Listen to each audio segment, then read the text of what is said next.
ওই নারী জাহান্নামে যাবে যেই নারী কাপড় পরার পরে উলঙ্গ থাকে, আছে না নাই? এমন কাপড় আমাদের সমাজে নেমেছে, ওই কাপড় পরলে মহিলার সৌন্দর্য অবয়ব সব বোঝা যায় না, যায় না, আছে না নাই?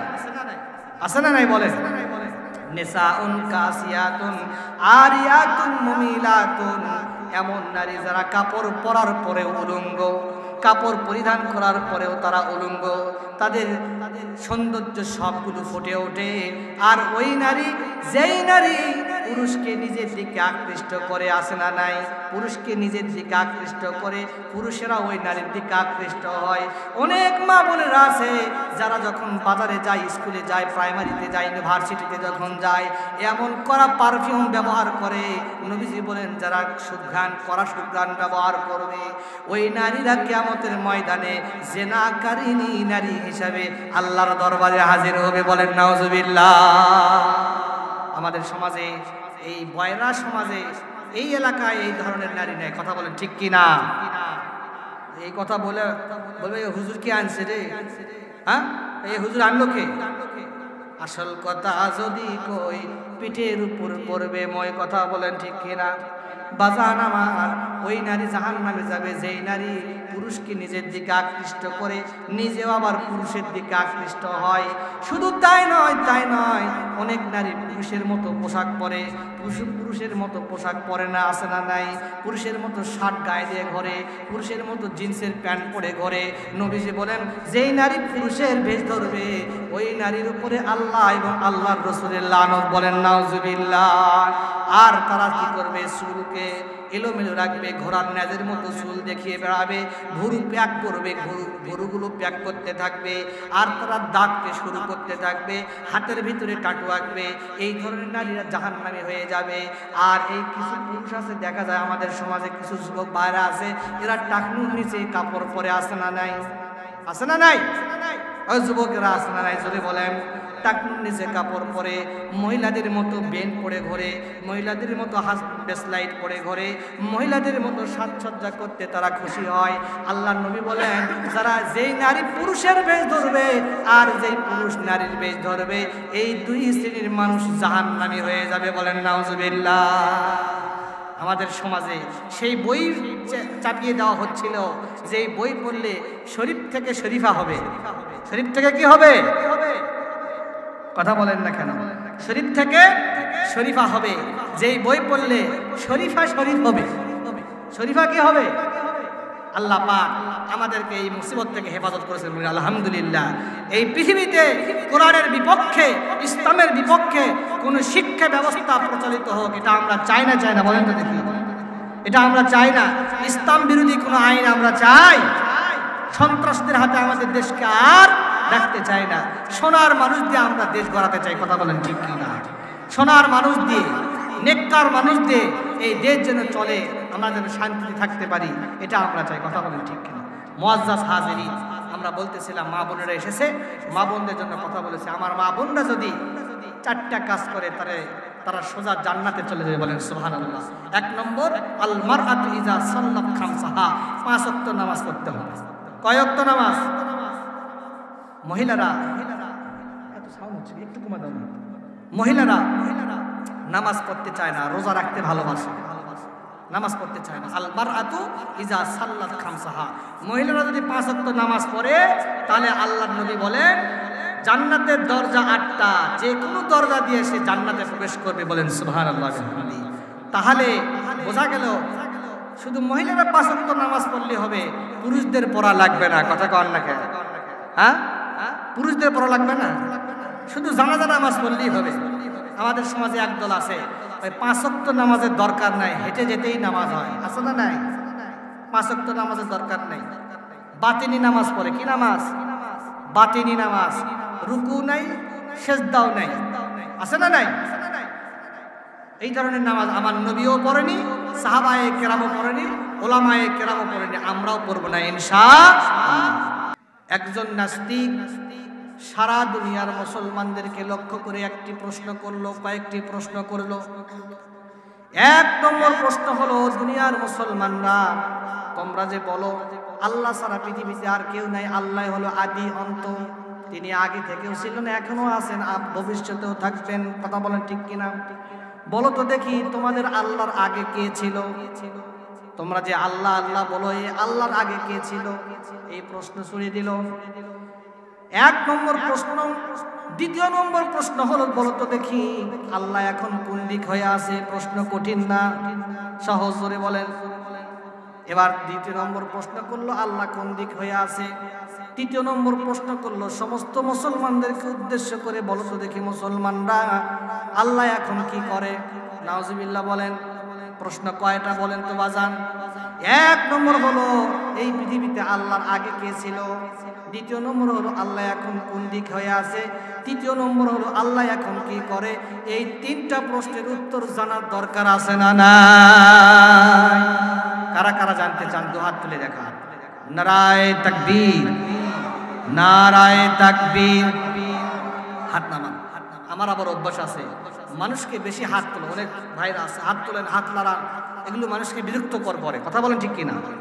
মাঝে মাঝে যখন মাঝে মাঝে দরকার। প্রশ্ন কয়টি বলেন তো দেখি? এক নম্বর, আল্লাহর আগে কে ছিল? এই প্রশ্নের উত্তর শুনবেন না শুনবেন না? দ্বিতীয় নম্বর, আল্লাহ এখন কি করে? তৃতীয় নম্বর, আল্লাহ কোন দিক হয়ে আছে? এই তিনটা প্রশ্নের উত্তর আমি যদি আপনাদেরকে দিয়ে না যাই, তাহলে আপনারা মন খারাপ করবেন না, মন ভালো করবেন? ইনশাআল্লাহ আমি আপনাদেরকে কথা দিলাম, এই তিনটা প্রশ্নের উত্তর এখান থেকে দিয়ে যাব ইনশাআল্লাহ। এখন চলুন কোরআন শুনি। আল্লাহ রাব্বুল আলামিন এই কোরআনকে নাজিল করেছেন। কেন নাজিল করেছেন? পৃথিবীতে কেন নাজিল করেছেন? আমরা মনে করি এই কোরআনকে নাজিল করা হয়েছে এই পৃথিবীর ভিতরে যারা দরিদ্র, যারা গরিব, যারা দুঃখী, যারা নিঃস্ব, এরা কোরআন পড়বে, আর আমরা যারা টাকাওয়ালা, আমরা শুধু অর্থনৈতিক বড় থেকে বড় ডিগ্রি লাভ করব। আল্লাহ রাব্বুল আলামিন বলেন এই কোরআনকে আমি আল্লাহ রাব্বুল আলামিন পৃথিবীতে নাজিল করেছি।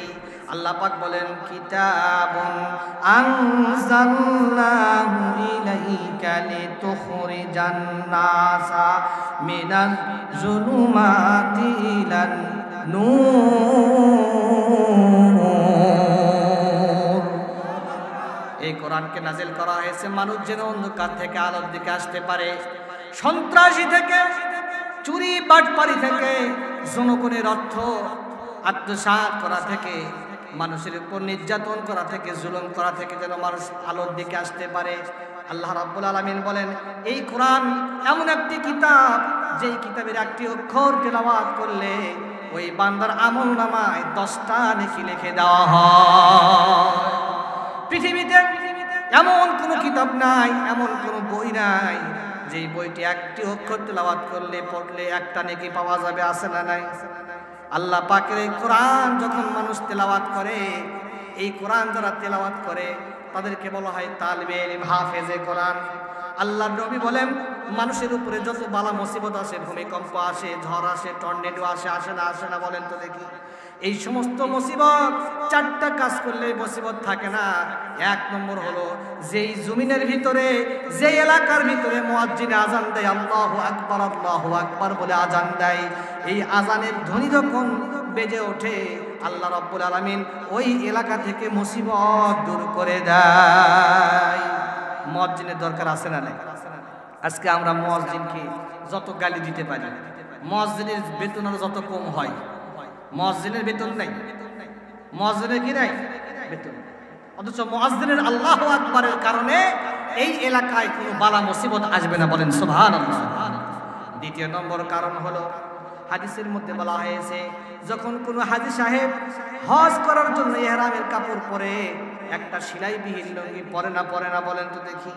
সাদা একটা কাপড় পরে তালবিয়া যখন পাঠ করে লাব্বাইক আল্লাহুম্মা লাব্বাইক, লাব্বাইক লা শারীকা লাক, লাব্বাইক ইন্নাল হামদা ওয়ান নি'মাতা লাক ওয়াল মুলকু লা শারীকা লাক, এই বাক্য যখন পাঠ করে, এই বাক্য পাঠ করার কারণে আল্লাহ রাব্বুল আলামিন ওই এলাকা থেকে সমস্ত বালা মুসিবত দূর করে দেয়। 2 নম্বর হয়ে গেল। তৃতীয় নম্বর আমল হলো যখন মুজাহিদ আল্লাহর দ্বীনকে বুলন্দ করার জন্য, আল্লাহর দুনিয়াতে আল্লাহর হুকুমকে উঁচু করার জন্য, কোরআনের আইনকে বাস্তবায়ন করার জন্য জিহাদের ময়দানে গিয়ে তখন নারায়ে তাকবীর বলেন, আল্লাহু আকবার, নারায়ে তাকবীর। আল্লাহু আকবার যখন ধ্বনি দেয়, নবীজি বলেন আল্লাহু আকবার বলার সাথে সাথে ওই এলাকা থেকে বালা মুসিবত দূর হয়ে যায়। চতুর্থ নম্বর আমল হলো, যেই এলাকায় মাদ্রাসা আছে, যেই এলাকায় মক্তব আছে, যেই এলাকায় কোরআনের তালিম হয়, ওই ঘরে বসে যখন কোরআনের তালবে ইলমরা যখন বিসমিল্লাহির রহমানির রহিম আলহামদুলিল্লাহি রাব্বিল আলামিন, আল্লাহু আকবার জোরে বলা যাবে না, আলহামদুলিল্লাহ যখন পড়া শুরু করে, এই তালবে ইলমের মুখ থেকে যখন আলহামদুলিল্লাহ সাউন্ডটা বের হয়, ওই এলাকার ভিতরে কোনো মুসিবত থাকে না, জোরে বলা যাবে কি সুবহানাল্লাহ। তাহলে বয়রা এলাকায় মাদ্রাসা দরকার আছে না নাই? মাদ্রাসা দরকার আছে না নাই? এই বয়রা এলাকায় মাদ্রাসায় কারা পড়ে? ছাত্ররা পড়ে। আমরা মনে করি আজকে দেখা যায় এখানে কলেজ আছে, ইউনিভার্সিটি আছে, অনেক শিক্ষালয় আছে যেখানে হাজার হাজার শত শত ছাত্র, কিন্তু মাদ্রাসায় ছাত্র নাই। কেন নাই? মনে করে মাদ্রাসায় যদি পড়া হয়, কোরআনের যদি হাফেজ হওয়া হয়, তাহলে মনে হয় অর্থ কামাতে পারবে না, আছে না নাই? তাহলে মনে হয় সুন্দরী মেয়েকে বিবাহ করতে পারবে না, গাড়ি ঘোড়ায় চড়বে না, খাবার পাবে না। আল্লাহ রাব্বুল আলামিন বলেন না না না, দুনিয়াতে যারা কোরআনের একটা অক্ষর তেলাওয়াত করবে আমি আল্লাহ 10টা নেকি লিখে দিব। নবীজি বলেন মান ক্বারা হারফাম মিন কিতাবিল্লাহি তাআলা ফালাহু হাসানাতু ওয়াল হাসানাতু বিআশরি আমসালিহা। যখন কোনো বান্দা একটা অক্ষর তেলাওয়াত করবে, কোরআনের আলিফ লাম মিম, বলেন তো দেখি, আলিফ লাম মিম, এই 3টা অক্ষর পাঠ করলেন, আল্লাহ পাক আমাদের আমলনামায় 30টা নেকি লিখে দিয়েছে। তাহলে কোরআন পড়লে লাভ আছে না নাই? এটা হলো দুনিয়ার ফায়দা। পরকালের ফায়দা কি হবে? আল্লাহর নবী বলেন মান ক্বারাআল কুরআনা ফাস্তাযহারাহু ফাআহাল্লা হালালাহু ওয়া হাররামা হারামাহু আদখালাহুল্লাহুল জান্নাতা ওয়া শাফাআহু ফি আশরাতিন মিন আলি বাইতিহি কুল্লুহুম ক্বাদ ওয়াজাবাত লাহুম নার। আল্লাহর নবী বলেন যে ব্যক্তি কোরআন পড়লো, কি পড়লো বলেন তো দেখি? আজকে কোরআন পড়ার সময় আছে? শুধু মোবাইল দেখে, শুধু ইউটিউব দেখে, শুধু ফেসবুক দেখে, কোরআন পড়ার সময় নাই। হাজির সাহেবও কোরআন পড়ে না, মৌলভী সাহেবও কোরআন পড়ে না, ইমাম সাহেবও কোরআন পড়ে না, বক্তারও কোরআন পড়ার সময় নাই, আছে না নাই? কোরআন পড়ে না। নবীজি বলেন যারা কোরআনকে পাঠ করবে, কোরআনকে পড়বে, কোরআনের হালালকে হালাল জানবে, হারামকে হারাম জানবে, আল্লাহ যেভাবে চলতে বলে সেভাবে চলবে, এই রকম একজন হামেলে কোরআন, আশিকে কোরআন, কোরআনের মহব্বতকারী হাফেজ আলিমকে কিয়ামতের দিন বলবে ও হাফেজে কোরআন, ও বয়রা মাদ্রাসার হাফেজে কোরআন, ও বগুড়ার হাফেজে কোরআন, যাও যাও যাও। কিয়ামতের ময়দানে আল্লাহ রাব্বুল আলামিন বলবেন আমি তোমাকে এমন একটা সম্মান দিলাম, তোমার আত্মীয় স্বজন বন্ধু বান্ধবের ভিতর থেকে যেই 10 জন ব্যক্তির জন্য জাহান্নাম নির্ধারিত হয়েছিল, তাদেরকে সুপারিশ করে তুমি জান্নাতে নিয়ে যাও। কোরআনের দরকার আছে না নাই? হাফেজ হলে লাভ আছে না নাই? হাফেজ হলে লাভ আছে না নাই? কিন্তু আজকে কি আমরা হাফেজ হতে চাই? হাফেজ হতে চায় না, ছেলেদেরকে হাফেজ বানাতে চায় না। এখানে যারা অবিবাহিত আছেন তারা একটু হাত তুলুন তো দেখি। বিবাহের বয়স হয়ে গেছে, পিচ্ছিরা তোমরা আবার হাত তুলো না। যাদের বিবাহের বয়স হয়ে গেছে, 18 বছর পার হয়ে গেছে, 21 বছর হয়ে গেছে, বিবাহ করেন, হাত তুলুন তো দেখি। কয়জন আছেন? হাত তুলুন তো দেখি। অবিবাহিত ভাইরা কয়জন? একজন মাত্র। আচ্ছা, বিবাহ করেছেন কিন্তু বাচ্চা হয়নি, কয়জন আছেন? হাত তুলে তো দেখি। সবার হয়ে গেছে। আচ্ছা, নিয়ত করা যাবে না ইনশাআল্লাহ যে আমার যদি সন্তান হয়, ছেলে হোক মেয়ে হোক, আমি একটাকে হাফেজে কোরআন বানাবো, এরকম কয়জন আছেন? হাত তুলে তো দেখি। আল্লাহ তাআলা কবুল করুন, বলে আমিন। একজন হাফেজে কোরআন, হাফেজে কোরআন হবে, সাথে দ্বীনের লাইনে সমস্ত জ্ঞান সে অর্জন করবে, এতে কোনো বাধা নেই। এজন্য কোরআন যদি আমরা পড়ি, আল্লাহ রাব্বুল আলামিন বলবেন এই হাফেজে কোরআনের ওসিলায়, হামেলে কোরআনের ওসিলায় কোরআন পড়লে মানুষ সুন্দর হয়। আর কোরআন থেকে যদি দূরে থাকি তাহলে আল্লাহ কি বলছেন, কি হবে দেখেন। ওয়ামান আরাদা আন যিকরি ফাইন্না লাহু মাঈশাতান যানকা ওয়া নাহশুরুহু ইয়াওমাল কিয়ামাতি আ'মা। হয় আল্লাহু আকবার। বান্দা যখন কোরআন থেকে দূরে সরে যাবে, কোরআন পড়বে না, কোরআনের হুকুম মানবে না, ওই বান্দাকে এমন একটা জীবন আল্লাহ পাক দান করবে যে জীবনে শুধু টেনশন আর টেনশন, কোনো শান্তি নাই, কোনো রকমের সুখ নাই, শুধু অশান্তি আর অশান্তি। ছেলে কথা শোনে না, নাতিয়ে কথা শোনে না, নেতা নাতির কথা শোনে না, যারা সব কিছু তার বিপক্ষে চলে যায়। আল্লাহ পাক বলেন এই দুনিয়াতে তাদেরকে আমি সংকীর্ণ জীবন দান করব, অশান্তির জীবন দান করব। আর কিয়ামতের দিন ওয়ানাহশুরুহু ইয়াউমাল কিয়ামাতি আ'মা। আল্লাহু আকবার। আর কিয়ামতের দিন তাদেরকে অন্ধ করে তুলব, কানা হয়ে উঠবে। ওরা বলবে ইয়া রব ওয়া রাব্বি লিমা হাশারতানি আমা ওয়া ক্বাদ কুনতু বাসীরা। আল্লাহ, আমরা দুনিয়াতে দেখতে পেতাম, আমাদের চোখ ভালো ছিল, আমরা তো সব কিছু দেখতাম, নাটক, সিনেমা, অশ্লীল সব কিছু দেখতাম। আজকে এই কিয়ামতের ময়দানে আমরা অন্ধ হয়ে কেন উঠব? অন্ধ হয়ে কেন উঠলাম? আল্লাহ বলবে ক্বালা কাযালিকা আতাতকা আয়াতুনা ফানাসিতাহা ওয়া কাযালিকাল ইয়াউমা তুনসা। আল্লাহ বলবে রে বান্দা, দুনিয়াতে তুমি ক্ষমতার বলে, দুনিয়াতে তুমি অর্থের কারণে, তোমার অর্থের কারণে, তুমি তোমার দলের কারণে আমি আল্লাহর কোরআনকে ভুলে গিয়েছিলে। আজকে এই কিয়ামতের দিন, আখিরাতের দিনে আমি আল্লাহ তোমাকে ভুলে গেলাম। বিপদ বাড়বে না কমবে? বন্ধুগণ বলেন তো, বিপদ বাড়বে না কমবে? এজন্য কোরআন যদি আমরা শিখি, কোরআন যদি পড়ি, কোরআনের মোতাবেক যদি জীবন পরিচালনা করি, তাহলে জীবনটা কেমন হয়। হযরতে ওমর নাম শুনছেন না? শোনেননি বাজান? হযরতে ওমর রাদিয়াল্লাহু তাআলা আনহু, উনি একদিন হযরতে আবু বকর সিদ্দিক রাদিয়াল্লাহু তাআলা আনহুর সদর দপ্তরে চলে গেলেন। গিয়ে দেখেন একটা কাগজ, এই কাগজের ভিতরে মানুষের খেদমত করার জন্য নাম লেখা আছে। সমাজের ভিতরে যারা অসুস্থ, যারা প্রতিবন্ধী, যারা হাঁটতে পারে না, তাদের নাম লেখা আছে, আর তাদের সেবা কে করবে এই ধরনের নামের তালিকা রয়েছে। হঠাৎ করে ওই তালিকা পড়তে পড়তে এক জায়গায় গিয়ে দেখে একটা মহিলার নাম লেখা আছে, বিধবা মহিলার নাম লেখা, কিন্তু সেবা কে করবে, খেদমত কে করবে? ওই ঘরটা ফাঁকা আছে। জোরে কোন সুবহানাল্লাহ। এবার হযরত ওমর রাদিয়াল্লাহু চিন্তায় পড়ে গেলেন, এই নামটা কে, এই মহিলার খেদমত কে করে, এটাকে আমাকে খুঁজতে হবে। হযরত ওমর ওই সময় কিন্তু আবু বকর খলিফা ছিলেন। ওমর রাদিয়াল্লাহু তাআলা আনহু ওই বাড়িতে চলে গেলেন। গিয়ে যখন নক করে, ভিতর থেকে আওয়াজ আসে, আপনি কে? বলে আমি ওমর, আমি আপনার সেবা করতে চাই, খেদমত করতে চাই। ভিতর থেকে আওয়াজ দেয় মহিলা, না রে বেটা, না না, আমার খেদমত হয়ে গেছে, তুমি চলে যাও। পরের দিন আবার গেছে, বলে খেদমত হয়ে গেছে, চলে যাও। পরের দিন আবার গেছে, বলে খেদমত হয়ে গেছে, চলে যাও। এবার ওমর বলেন, কি ব্যাপার, এই বুড়িমার খেদমত করে, এটা কি আমার দেখা দরকার? এবার ওমর রাদিয়াল্লাহু তাআলা আনহু এশার নামাজের পরে একটি গোপন জায়গায় লুকিয়ে থাকলেন। হঠাৎ করে দেখে মদিনার মানুষের ভিতর থেকে আর কেউ নয়, আস্তে আস্তে খালি পায়ে হযরতে আবু বকর সিদ্দিক রাদিয়াল্লাহু তাআলা আনহু ওই বাড়িতে প্রবেশ করে বাড়ির যা কাজ ছিল সব কাজ করে দিয়েছেন। খলিফা প্রজার সেবা করে, এই শিক্ষা দেয় কে? কোরআন। খলিফা, রাজা, মন্ত্রী, মিনিস্টার প্রজার সেবা করে রাতের বেলা, এই শিক্ষা কে দেয়? আর আমাদের দেশের নেতা, লস্কর, মিনিস্টার সব হয়ে গেছিল বাটপার। কথা ঠিক কিনা?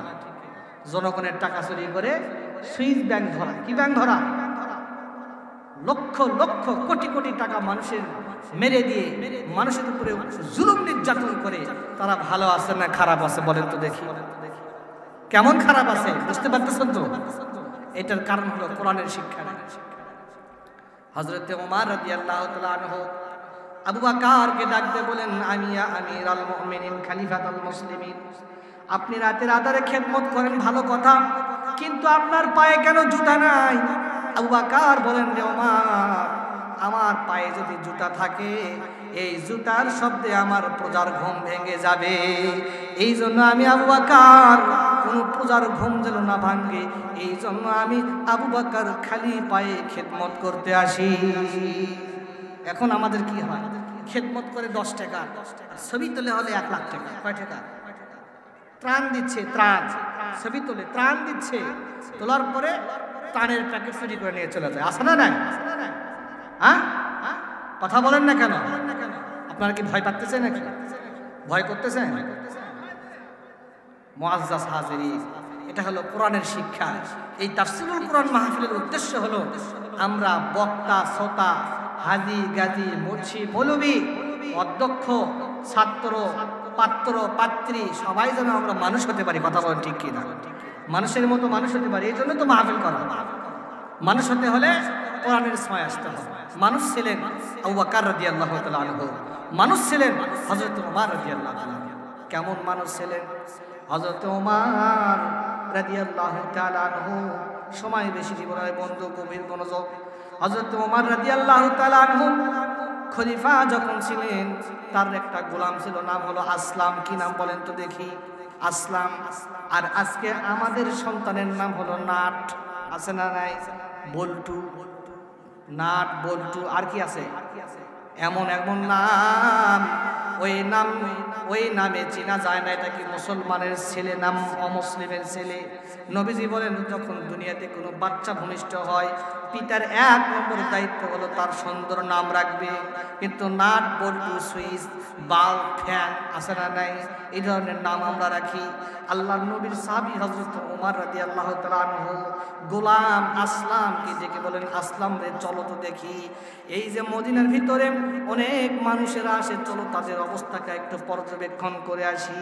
হযরত ওমর আর গোলাম আসলামকে সাথে নিয়ে মদিনার দিকে রওনা হলেন। গিয়া দেখেন মদিনার অদূরে একটা তাঁবু আছে, অনেকগুলো তাঁবু, তার ভিতরে একটি তাঁবুতে লক্ষ্য করলেন আলো, মিটমিটে আলো জ্বলে। আলো জ্বলা অবস্থায় আস্তে আস্তে খলিফাতুল মুমিনিন হযরত ওমর রাদিয়াল্লাহু তাআলা আনহু সেখানে গিয়ে হাজির হলেন। গিয়ে দেখে একজন মহিলা চুলাতে আগুন ধরে দিয়েছেন, চুলার উপরে পাতিল দিয়ে পাথর টুকরা দিয়ে ওই পাথরগুলো নাড়াচাড়া করতেছে। আর ওই মহিলার 2 পাশে 2টা ছোট সন্তান কান্নাকাটি করতেছে। ওমর ডাক দিয়ে বলেন, কি ব্যাপার, গভীর রাত হয়ে গেছে, তুমি কেন এখনো রান্না শেষ করোনি? মহিলাটা বলেন, হে আগন্তুক, আমি এই যে 2 সন্তান, আমার স্বামী দুনিয়া থেকে বিদায় হয়ে গেছে, শহীদ হয়ে গেছে। আমার এই 2টা নাবালক সন্তান, তাদের খাবার দেওয়ার জন্য আমার ঘরে কিছুই নাই।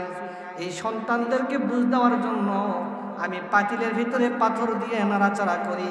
যত রাত হবে এই সন্তানরা মনে করবে আমার মা বুঝি খানা রান্না করছে, আমার মা বুঝি আমাদের জন্য খাবার তৈরি করতেছে। এইটা তাদেরকে বোঝানোর জন্য আমি এই কায়দা করেছি। রাত যখন গভীর হয়ে যাবে, সন্তানরা যখন ঘুমে যাবে, আমি সন্তানদের মুখ থেকে আমিও বেঁচে যাব। হযরত ওমর রাদিয়াল্লাহু তাআলা আনহু এই দৃশ্যখানা শুনে দৌড় দিয়ে আসলামকে নিয়ে চলে গেলেন বাইতুল মালের দিকে। বাইতুল মালে গিয়ে ডাক দিয়ে বলে, আসলাম রে, লাও 1 বস্তা আটা নাও, আর কিছু মধু নাও, কিছু ঘি নাও। এই মধু নিয়ে আটার বস্তাটা আমার পিঠে তুলে দাও। ওমর বলছেন, আমার পিঠে তুলে দাও। আসলাম বলে, হুজুর কেন, আমি তো আছি আপনার গোলাম, আপনার খাদেম, আমি নেই। না না রে না, আমাকে বোঝা দিয়ে দাও, আমি পিঠের উপরে বোঝা বহন করে ওই লোকের কাছে নিয়ে যাব। হযরতে ওমর নিজে পিঠের উপরে আটার বস্তা নিয়ে ওই মহিলার কাছে হাজির হয়ে মহিলাকে বলছেন, তুমি কিছু খামিরা তৈরি করো, তুমি আটা তৈরি করে দাও, আমি আগুন জ্বলাই। খলিফা মানুষ, আগুনের উপরে যখন আগুন জ্বলানো শুরু করছে, আগুনের ধোঁয়ায় চোখ দিয়ে পানি দর করে পড়ে যাচ্ছে, চোখ দিয়ে পানি বের হয়ে যাচ্ছে, দাড়িগুলো ধুলায় ধূসরিত হয়ে যাচ্ছে, দাড়িগুলোতে ধোঁয়া লেগে যাচ্ছে। খলিফাতুল মুসলিমিন রুটি যখন তৈরি হয়ে গেল, রুটি তৈরি হয়ে যাওয়ার পর ওই ছোট্ট সন্তানদেরকে নিজ হাতে খাওয়াই দিলেন। বলেন সুবহানাল্লাহ। কে আছে এই যে বয়রা মাদ্রাসা ছাত্রদেরকে এভাবে কি আমরা দেখেছি কখনো? বলেন, আমরা কি কখনো দেখেছি? তাদের জন্য খাবারের ব্যবস্থা করেছি। এই রাতের বেলা আমরা কত আরামে ঘুমাই, কত সুন্দর বিছানাতে আমরা ঘুমাই, আর এই তালবে ইলমগুলো কত ঠান্ডার মধ্যে থাকে। কিয়ামতের ময়দানে আল্লাহর নবী বলেন কিয়ামতের ময়দানে জাহান্নামীরা একটা লাইন হয়ে দাঁড়াবে, জান্নাতি যখন জান্নাতে যাবে ওই জাহান্নামের লাইন থেকে জান্নাতি ওই মানুষকে চিনতে পারবে, বলবে হাফেজ সাহেব আপনি তো জান্নাতে যাচ্ছেন, বলবে হ্যাঁ। ওই যে দেখেন খেয়াল করেন হাফেজ সাহেব, ওই যে বয়রা মাদ্রাসায় আমি তোমাকে খাবার দিয়েছিলাম, তোমার জন্য একটা কম্বলের ব্যবস্থা করেছিলাম, আজকে আমি আমার আমলের কারণে জাহান্নামী হয়ে গেছি, তুমি তো জান্নাতে যাচ্ছ, তুমি সুপারিশ করে আমাকে জান্নাতে নিয়ে যাও। ওই তালবে ইলম সেদিন রবকে বলবে আল্লাহ আমি যখন তার কাছে খাবার চেয়েছিলাম খাবার দিয়েছিল, আমার জন্য আরামের ব্যবস্থা করেছিল, আজকে সে জাহান্নামী হয়ে যাচ্ছে, আমি সুপারিশ করতেছি তাকে জান্নাতে দেওয়ার জন্য আপনি তৈরি করে দেন। আল্লাহ পাক ওই তালবে ইলমের সুপারিশ কবুল করে জান্নাতে দিয়ে দিবে। এজন্য তালবে ইলমের সেবা করার দরকার আছে না নাই? সেবা করার দরকার আছে না নাই? আজকে আমরা ওলামায়ে কেরামদেরকে দেখলে, তালবে ইলমদেরকে দেখলে নাক ছিটকাই, আছে না নাই? নাক ছিটকাই। এজন্য আজকের এই মাহফিল, এই মাহফিলে আমরা এসেছি কোরআনের মহব্বতের জন্য। কার মহব্বতের জন্য? কোরআনের মহব্বতের জন্য, কোরআনের ভালোবাসার জন্য। এজন্য কোরআনের মাদ্রাসা এখানে থাক, কোরআনের মাদ্রাসা এখানে চলুক, এটা আমরা চাই না? চাই না? বলেন তো দেখি কিভাবে চাই? এক নম্বর কাজ হলো দোয়া করতে হবে। এক নম্বর কাজ কি? আল্লাহ এই মাদ্রাসাকে কবুল করো, এক নম্বর কাজ। দ্বিতীয় নম্বর কাজ হলো নিজে এখানে অর্থ দিতে হবে। নিজে এখানে কি দিতে হবে? অর্থ দিতে হবে। এবং নিজের যারা আত্মীয় স্বজন আছে, বন্ধু বান্ধব, তাদেরকে অর্থ দেওয়ার জন্য উৎসাহিত করতে হবে। এজন্য আমরা এখানে অর্থ দিতে পারবো না ইনশাআল্লাহ? পারবো না ইনশাআল্লাহ? হোক অল্প হোক, আল্লাহ পাক বলছেন, কোরআনে বলছেন, দেখেন দান যারা করেন না তাদের কি লস, দান যারা করেন না তাদের কি ক্ষতি, জানার দরকার আছে না নেই? আল্লাহ বলেন ওয়াল্লাযীনা ইয়াকনিজুনা আয-যাহাবা ওয়াল ফিদ্দাতা ওয়া লা ইউনফিকুনাহা ফী সাবিলিল্লাহ। আল্লাহ বলেন ওয়াল্লাযীনা, আর যাহারা ইয়াকনিজুনা আয-যাহাবা ওয়াল ফিদ্দাতা, স্বর্ণ আর রূপাকে, স্বর্ণ আর রূপাকে হাতের ভেতরে রাখে, স্বর্ণ আর রূপাকে লুকিয়ে লুকিয়ে রাখে, ব্যাংকে রাখে। ওয়াল্লাযীনা ইয়াকনিজুনা আয-যাহাবা ওয়াল ফিদ্দাতা ওয়া লা ইউনফিকুনাহা ফী সাবিলিল্লাহ। আল্লাহর রাস্তায় খরচ করে না, গরিব দুঃখীর পিছনে খরচ করে না, যাকাত দেয় না। আল্লাহ পাক বলেন যারা স্বর্ণ রূপা অর্থ লক্ষ লক্ষ টাকা জমা করে আল্লাহর রাস্তায় খরচ করে না, আছে না নাই? কোটি কোটি টাকা খরচ করে না, কোটি কোটি টাকার মালিক আল্লাহর রাস্তায় 1 টাকাও দান করে না। আল্লাহ বলেন ফাবাশশিরহুম, বলেন আল্লাহু আকবার। আল্লাহ বলেন হে নবী আপনি তাদেরকে সুসংবাদ দেন। এটা কেমন কথা? সুসংবাদ দেন। অনেক সময় দেখা যায় না যে আমাদের ছেলেরা যদি স্কুলে না যায় তো রাস্তায় যদি কেউ দেখা পায়, দেখে পেলে কি বলে, এই বাবা, এই বাচ্চা তুমি স্কুলে যাওনি, তুমি বাসায় যাও, তোমার বাবা তোমার জন্য মিষ্টি রেখেছে। তার মানে কি? বাসায় গেলে তোমার জন্য কি হবে?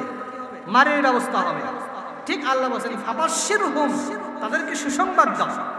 অর্থাৎ তাদেরকে তিরস্কারের কথা অনেক সময় বলি না আমরা, তিরস্কারের আকারে বলি। আল্লাহ বলেন ফাবাশশিরহুম বিআযাবিন আলীম, তাদের জন্য মর্মদগ্ধ শাস্তি। বলেন নাউযুবিল্লাহ। শাস্তিটা কেমন হবে? ইয়াউমা ইউহমা আলাইহা ফী নারি জাহান্নাম ফাতুকওয়া বিহা জিবাহুহুম ওয়া যুনুবুহুম ওয়া যুহুরুহুম হাযা মা কানাসতুম লিআনফুসিকুম ফাযুকু মা কুনতুম তাকনিজুন। বলেন আল্লাহু আকবার। তাদের শাস্তি হবে এই কপালে দাগ দেওয়া হবে, তাদের পিঠে পাঁজরে দাগ দেওয়া হবে। গরু যেমন দাগ দেয় না, দেখেন না গরুকে দাগ দেওয়া হয়, ওই রকম করে দাগ দেওয়া হবে। দুনিয়াতে স্বর্ণ রূপাকে তারা আঁকড়ে ধরে রেখেছিল। আল্লাহ বলবে এই সম্পদকে তুমি যখন গুচ্ছিত করে রেখেছিলে, ফাযুকু মা কুনতুম তাকনিজুন, আজকে তুমি এই সম্পদের মজা চাখো, বিপদ বাড়বে না কমবে। আরেক আয়াতে আল্লাহ রাব্বুল আলামিন বলেন যুইনা লিন-নাসি হুব্বুশ শাহাওয়াতি মিনান নিসাই ওয়াল বানিনা ওয়াল কানাতিরিল মুকানতারাতি মিনাল যাহাবি ওয়াল ফিদ্দা ওয়াল খাইলিল মুসাওওয়ামাতি ওয়াল আনআম। আল্লাহু আকবার। আল্লাহ পাক বলেন এই যে দুনিয়াতে যত নারী, যত সম্পদ, সোনা দানা, গরু ছাগল বাছুর, এই যে ক্ষেত খামার, এগুলোকে আমি আল্লাহ সুসজ্জিত করেছি তোমাদের জন্য। এগুলো হলো দুনিয়ার সামান্য ভোগ সামগ্রী, সামান্য সময়ের জন্য আমি তোমাদেরকে দান করেছি, কিন্তু আমি আল্লাহ পাকের কাছে তোমাদের জন্য উত্তম বিনিময় আছে। এজন্য দান করার দরকার আছে না নাই? দান করলে কেমন ফজিলত! আল্লাহ পাক বলেন মানজাল্লাযী ইকরিদুল্লাহা করদান হাসানান ফায়ুযাইফাহু লাহু আদআফান কাসীরা আল্লাহু ইয়াকবিদু ওয়া ইয়াবসুতু ওয়া ইলাইহি তুরজাউন।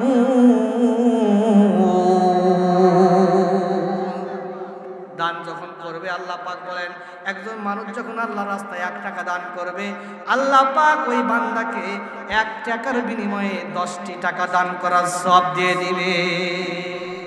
শুধু তাই নয়, ওয়া মাসালুল লাযীনা ইউনফিকুনা আমওয়ালাহুম ফি সাবিলিল্লাহ, আল্লাহ পাক বলেন আল্লাহর রাস্তায় দান করার দৃষ্টান্ত, নমুনা, উদাহরণ এইরকম।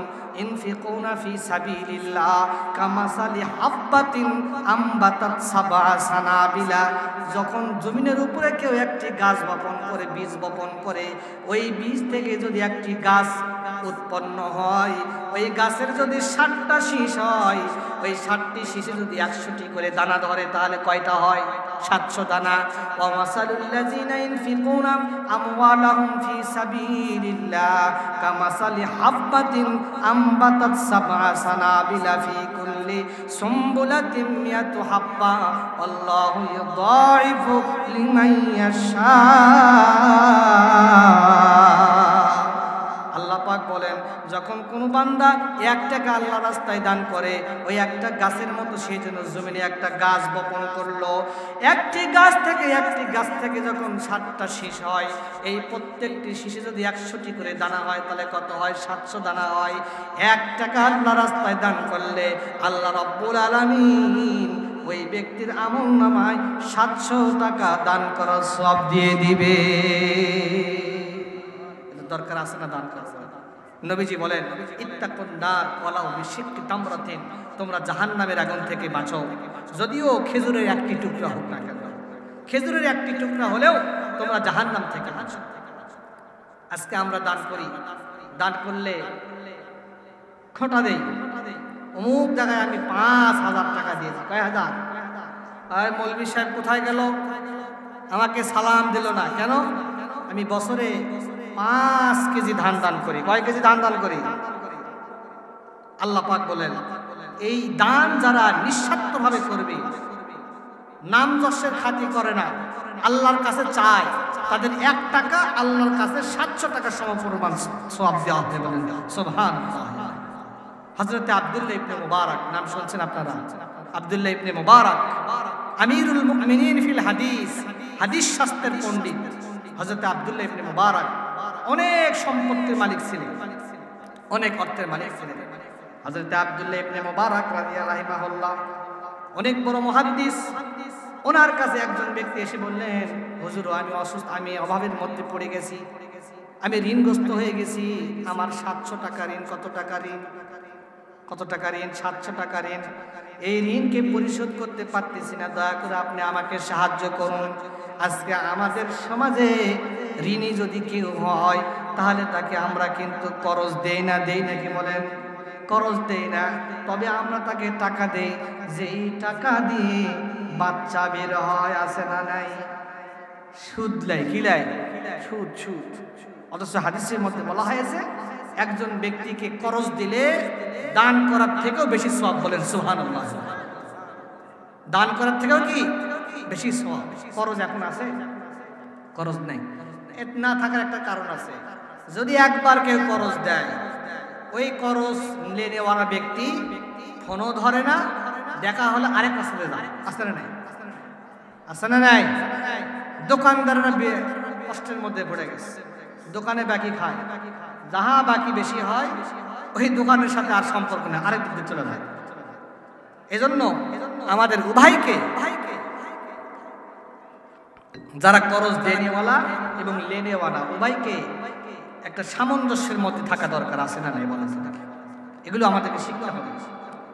হযরত আব্দুল্লাহ ইবনে মুবারক রাহিমাহুল্লাহ তাআলা আনহুকে বলেন, হুজুর আমার 700 টাকা ঋণ হয়ে গেছে, পরিশোধ করার জন্য সাহায্য করুন। হযরত আব্দুল্লাহ ইবনে মুবারক অনেক বড় মুহাদ্দিস, ওই এমন বড় মুহাদ্দিস যে মুহাদ্দিসের ছাত্র ছিল দর্শে 90,000, কত হাজার বলেন? 90,000 ছাত্র যার দর্শে হাদিস নিয়েছেন। আব্দুল্লাহ ইবনে মুবারক রাহিমাহুল্লাহ বলেন যে তুমি তোমার কাগজটা আমার কাছে দাও।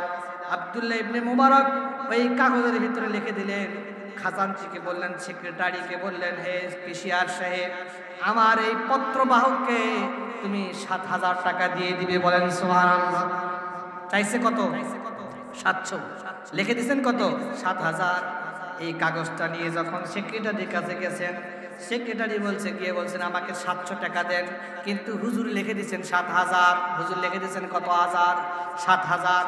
সেক্রেটারি বলে, কি ব্যাপার বুঝলাম না, তুমি বলো 700 টাকা, কিন্তু হুজুর তো লিখে দিয়েছে 7,000 টাকা, কার কথা ঠিক আমি তো বুঝতে পারতেছি না। এবার সেক্রেটারি দৌড়ে গিয়ে হুজুরকে বলে, হুজুরও আপনি লিখে দিয়েছেন 7,000, কিন্তু এই লোকটা বলে 700 টাকা দেন, আমি কি করব? আব্দুল্লাহ ইবনে মুবারক বলেন, হে সেক্রেটারি আমাকে কাগজটা দিয়ে দাও। এবার লিখে দিয়েছেন 14,000। বলেন সুবহানাল্লাহ। কত হাজার লিখে দিয়েছেন? 14,000 লিখে দিয়েছেন। এবার সেক্রেটারি সাহেব, কেশিয়ার সাহেব তো আশ্চর্য হয়ে গেছেন, বুঝলাম না কি লীলা খেলা, কি অবস্থা। লোক চাই 700 টাকা, লিখে দিছে হুজুর 7,000 টাকা, এখন লিখে দিছে 14,000 টাকা। এটার রহস্য জানার দরকার আছে না নাই? আগে ছিল কয়টা প্রশ্ন ছিল? প্রথমে লেখছে 700 টাকা, এখন লেখে 7,000, পরে লেখে 14,000। বলেন সুবহানাল্লাহ। এই 3টা প্রশ্নের উত্তর দরকার আছে না নাই? আব্দুল্লাহ ইবনে মুবারককে বললেন, হুজুর বুঝলাম না, আপনি কেন লিখলেন 700 টাকা 7,000, পরে কেন লিখলেন 14,000? আব্দুল্লাহ ইবনে মুবারক বলেন, রে বেটা শোনো, নবীজি বলেছেন যদি কোনো মানুষকে কেউ দান করে, তার প্রত্যাশার বেশি দান করে, কেউ হয়তো চায় 1 টাকা, কিন্তু দান করলে 1,000 টাকা, সে তো মনে মনে ভাবে আমি হাজী সাহেবের কাছে গেলাম, হয়তো 1,000 টাকা দিবে, কিন্তু দিয়ে দিছে 10,000 টাকা। এই অপ্রত্যাশিতভাবে যদি কেউ কাউকে খুশি করে দেয়, আল্লাহ রাব্বুল আলামিন ওই দানকারীর জীবনের সব গুনাহ মাফ করে দেয়। এই জন্য আব্দুল্লাহ ইবনে মুবারক বলেন, ওই লোকটি চেয়েছে 700 টাকা, কিন্তু আমি লিখে দিয়েছি 7,000, কিন্তু যখন সে শুনে ফেলেছে 7,000 টাকা দিবে, এখন আমি 14,000 টাকা লিখে দিয়েছি, এই জন্য সে খুশি হয়ে গেছে। আল্লাহ রাব্বুল আলামিন আমার জীবনের সব গুনাহ ক্ষমা করে দিবে। এজন্য অপ্রত্যাশিতভাবে দান করা। হুজুররা চেয়েছে 1 বস্তা সিমেন্ট, আপনি দিয়ে দিলেন 5 বস্তা সিমেন্ট, খুশি হলো না বেজার হলো? বলেন না, খুশি হলো না বেজার হলো? এজন্য দান করা আল্লাহ পাকের সন্তুষ্টির জন্য এটা অনেক বড় সওয়াব, অনেক বেশি দামি। এজন্য আমরা দান করবো তো ইনশাআল্লাহ, এই জন্য বলতেছিলাম মুআজ্জাজ হাজিরিন, এই কোরআন আমাদেরকে কি শিক্ষা দেয়? কোরআন অন্ধকার থেকে আলোর দিকে নিয়ে যায়। আজকে কি মা বোনেরা আছে এখানে? মা বোনেরা আছে? মা বোনদের ওয়াজ দরকার আছে না নাই? মা বোনদের ওয়াজ দরকার আছে। আল্লাহর নবী বললেন, নিসাউন কাসিয়াতুন আরিয়াতুন মুমিলাতুন মাইলাতুন রুসুহুন্না কাসনিমাতিল ওয়াক্তিল মাইলা। আল্লাহর নবী বলেন, এই দুনিয়া থেকে যখন আমি বিদায় হয়ে যাব, দুইটা শ্রেণীর মানুষ পৃথিবীতে আত্মপ্রকাশ ঘটবে। কয়টা শ্রেণী বলেন? 2 শ্রেণীর মানুষ পৃথিবীতে আসবে। ওই 2 শ্রেণীকে আমি নবীজি দেখতে পাবো না, ওরা সোজা জাহান্নামী হয়ে যাবে। বলেন নাউজুবিল্লাহ। 1 নম্বর হলো, 1 শ্রেণীর মানুষেরা পৃথিবীতে আসবে, যেই মানুষেরা রাস্তায় দাঁড়িয়ে ঘোড়ার লেজের মতো ধারালো অস্ত্র দিয়ে মানুষকে আঘাত করবে, অস্ত্র সন্ত্রাস করবে। আছে না নাই? চাঁদাবাজি করে না? চাঁদা যদি না দে, 1 কোপে তোর গলা কেটে দিব। ভয়ে দোকানদার চাঁদা না দিয়ে পারে না।